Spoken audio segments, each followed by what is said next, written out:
Belajarlah, karena tidak ada yang dilahirkan dalam keadaan pintar. Saya ingin cerita sedikit. Nggak tahu sih sedikit apa panjang ini sebenarnya. Jadi gini, saya itu pernah mendapatkan kata-kata dari teman saya yang pintar bahasa Arab. Beliau mengutarakan kata-katanya dalam bahasa Arab yang inti artinya adalah belajarlah, karena tidak ada seseorang pun yang dilahirkan dalam keadaan pintar. Dulu, kata-kata itu bagi saya adalah angin lalu, hanya kata-kata biasa yang gunanya untuk menyemangati kita untuk belajar. Tapi belakangan ini saya menyadari bahwa saya keliru. Kata-kata itu maknanya bisa jadi sangat mendalam banget.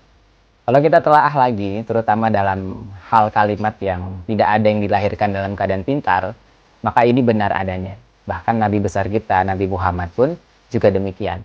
Beliau bisa jadi nabi dan juga rasul yang mendapatkan ilmu tentang segala hal ya karena ada yang ngasih ilmu tersebut.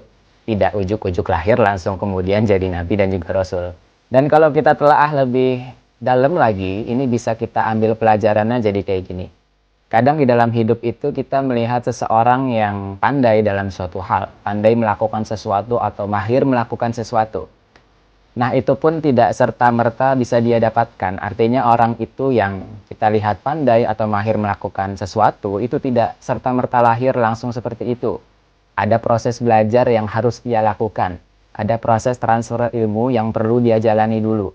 Jadi kita bisa ambil kesimpulan orang pintar itu sebenarnya nggak ada. Orang pandai itu sebetulnya nggak ada. Yang ada hanya orang yang belajar atau melakukan atau berlatih lebih dulu ketimbang orang lain. Saya jadi ingat ketika saya pertama kali masuk universitas. Waktu itu saya milih prodi bahasa Arab.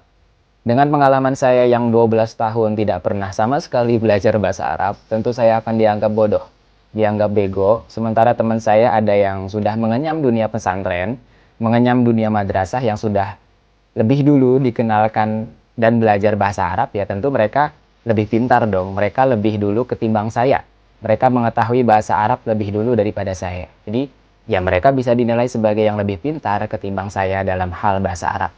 Jadi, belajarlah, karena nggak ada orang yang dilahirkan dalam keadaan pintar. Orang yang pintar hari ini, ya itu dulu juga pernah mengalami masa-masa dia bodoh. Masa-masa dia nggak tahu apa-apa, dengan belajar akhirnya dia bisa pandai atau mahir dalam suatu hal. Itu aja cerita saya kali ini, saya Aji. Saya ucapkan terima kasih sudah menonton video ini dan sekian.